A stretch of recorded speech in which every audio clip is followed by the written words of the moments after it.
से मुसलमानों पर लगता है कि ये चाचा से शादी कर लेते हैं, ये अपनी बहन से शादी कर लेते हैं। अबे अपने गरीबान में झांको, सुअरों का झुंड हो तुम, बदबूदार हो तुम, जहरीले हो तुम और नंगे हो तुम।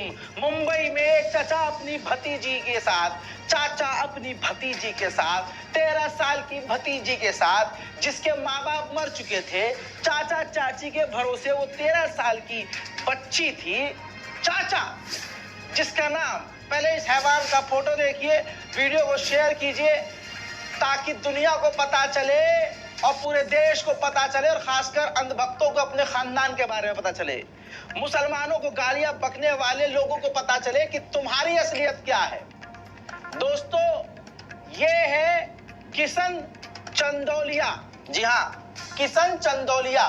इसने अपनी सगी भतीजी से पिछले कई सालों से अपने घर में रेप किया, करता रहा और इस रेप में चाची भी अपने पति का साथ दे रही थी कि करो करो करो करो करो। अरे मेरे पति देव, यही तो हमारे संस्कार हैं। बाहर जाकर हम अपने वो धार्मिक नारे लगा देंगे, लोग कहेंगे अरे हम कितने भगवान वाले हैं, कितने हम धर्म वाले। धार्मिक है भाई। इतना ही नहीं, जो छोटा चचा था यानी उस बलात्कारी का जो भाई था, यानी पूरा परिवार सपोर्ट कर रहा था कि करो भाई, करो करो, रेप करो, आप कर सकते हो भाई।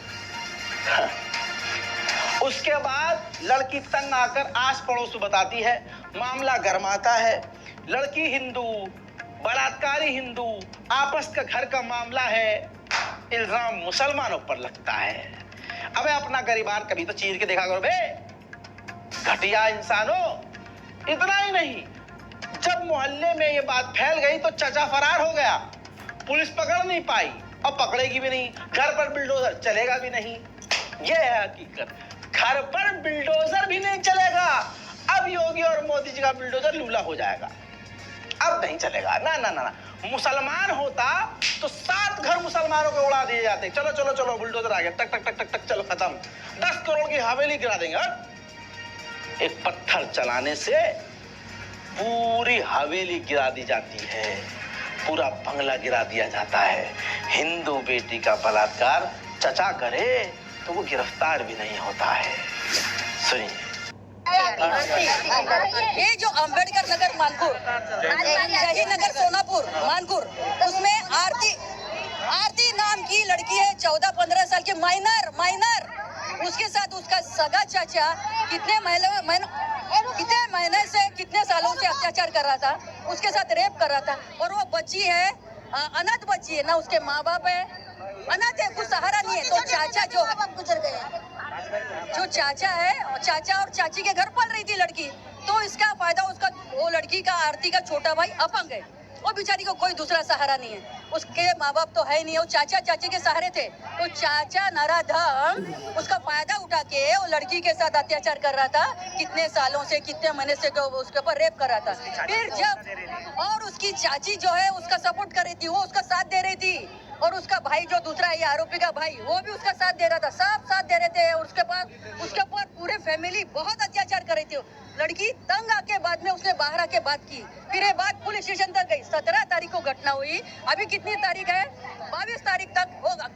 नराधम भाग गया, आरोपी भाग गया। क्राइम करने वाले को, अगर क्राइम करने वाला मुसलमान होता है तो ये हिंदू समुदाय देखता है मुसलमान है ना, ये तो ऐसे ही होते हैं, ये साले मुसलमान ऐसे होते हैं। तो अगर धर्म के चश्मे से देखा जाए तो मुसलमान भारत में कम है, हिंदू ज्यादा हैं। तो क्राइम अगर हर मुसलमान भी करेगा तब भी बहुसंख्यक समाज से हमारा क्राइम रेट कम होगा। और वो कितना बड़ा गधा है कि क्रिमिनल के धर्म के हिसाब से उसके पूरे धर्म को ही जज करे, चाहे वो हिंदू हो या मुसलमान।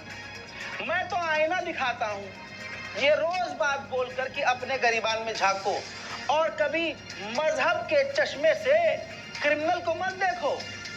फॉर एग्जाम्पल, ऐसा नहीं है कि सारा कांड तुम्हारे यहाँ हो रहा है या सारा कांड मुसलमानों के यहाँ हो रहा है। क्राइम करने वाला शैतान होता है, शैतान किसी के अंदर भी हुलूल कर सकता है। इंसान अच्छा और बुरा होता है, कोई मजहब अच्छा और बुरा नहीं होता। हुजूर समझिए, उत्तराखंड के उधम सिंह नगर जिले